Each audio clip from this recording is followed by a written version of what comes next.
கிறிஸ்துவுக்குள் பிரியமான தேவஜனமே, இந்த பரிசுத்தமான கால வேளையில் உங்களை சந்திப்பதில் நான் மிக்க மகிழ்ச்சி அடைகிறேன். நம்முடைய ஆண்டவராகிய இயேசு கிறிஸ்துவின் நாமத்தினாலே உங்களுக்கு நன்றியும் வாழ்த்துதலையும் நான் தெரிவித்துக் கொள்கிறேன். பிரியமானவர்களே, கர்த்தராகிய தேவன் நமக்கென்று கொடுக்கப்பட்ட வாக்குத்தத்த வசனம் யோவானுக்கு எழுதின சுவிசேஷம் 8ஆம் அதிகாரம் 36வது வசனம் இப்படியாய் சொல்லுகிறது: ஆகையால் குமாரன் உங்களை விடுதலையாக்கினால் மெய்யாகவே விடுதலையாவீர்கள். ஆமென்.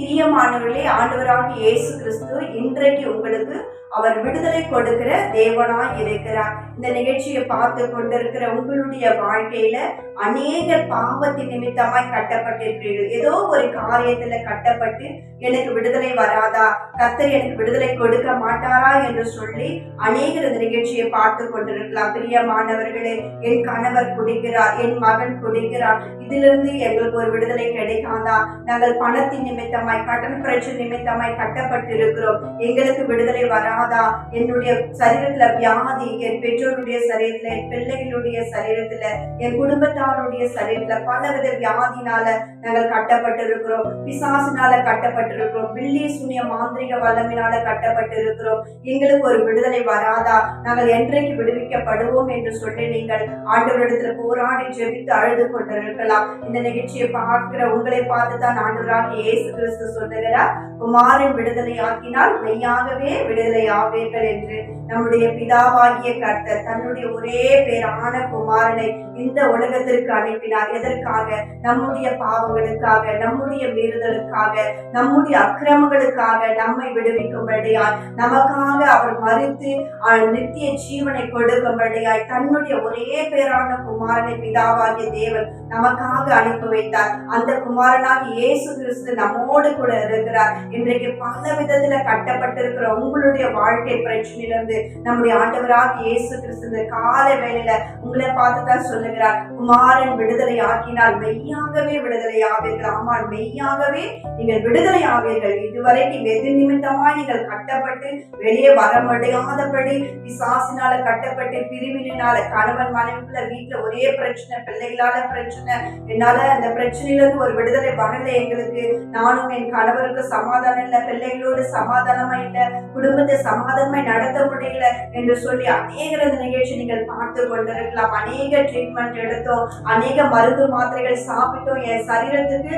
ஒரு சுகம் கிடைக்கல, எனக்கு ஒரு விடுதலை கிடைக்கல என்று சொல்லி அநேக நிகழ்ச்சி நீங்கள் பார்த்து கொண்டிருக்கலாம். ஆண்டவராகிய இயேசு கிறிஸ்து இந்த கால வேளையில உங்களை விடுவிக்கிற தேவனாய், உங்களுடைய கட்டுகளை அறுக்கிற தேவனாய் இருக்கிறார். பவுலும் ஷீலாவும் நள்ளிரவு வேளையில தேவனை துதித்து பாடி அவர்கள் ஜெபித்த போது சிறைச்சாலையின் கதவுகள் எல்லாம் திறக்கப்பட்டு அவருடைய கட்டுகள் எல்லாம் கழன்று போன்றது. அதே போலதான் பிரியமானவர்களை, இன்றைக்கு உங்களுடைய வாழ்க்கையில் இருக்கிற பலவித கட்டுகளை கர்த்தர் இன்றைக்கு அவிழ்த்து போட வல்லவராய் இருக்கிறார். நீங்களும் கூட பவுலின் ஷீலாவை போல கர்த்தரை பாடி துதித்து அவருடைய நாமத்தை நீங்கள் மகிமைப்படுத்துகிற போது கர்த்தரிடத்திலிருந்து ஒரு விடுதலை நீங்கள் பெற்றுக் கொள்வீர்கள். ஆகியால் வசனம் எப்படியாய் சொல்லுகிறது, குமாரன் உங்களை விடுதலை ஆக்கினால் மெய்யாகவே நீங்கள் விடுதலை ஆவீர்கள். இன்றைக்கு கர்த்தர் உங்களை விடுவிக்கிறார். என்னோடு கூட இணைந்து ஜெபியுங்கள். உங்களுடைய கட்டுகள் எல்லாத்தையும் கர்த்தர் உடைத்து அறிவார்.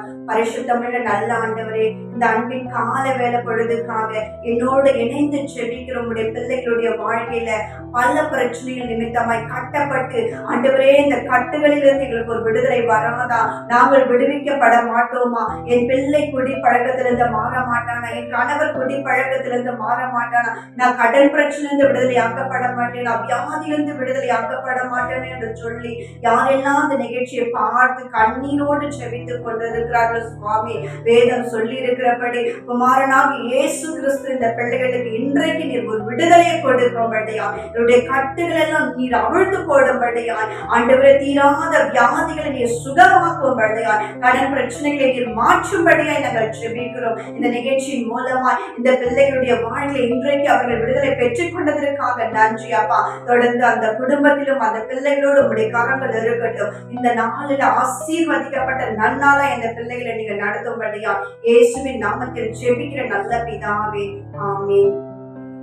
பிரியமானவர்களே, ஆண்டவராகிய இயேசு கிறிஸ்து உங்களுக்கு ஒரு விடுதலையை கொடுத்திருக்கிறார். நீங்கள் கவலைப்படாதிருங்கள், விசுவாசத்தோடு ஜெபம் செய்யுங்கள். இயேசு கிறிஸ்துவினுடைய அற்புதங்களை அதிசயங்களையும் நீங்கள் பெற்றுக் கொள்வீர்கள்.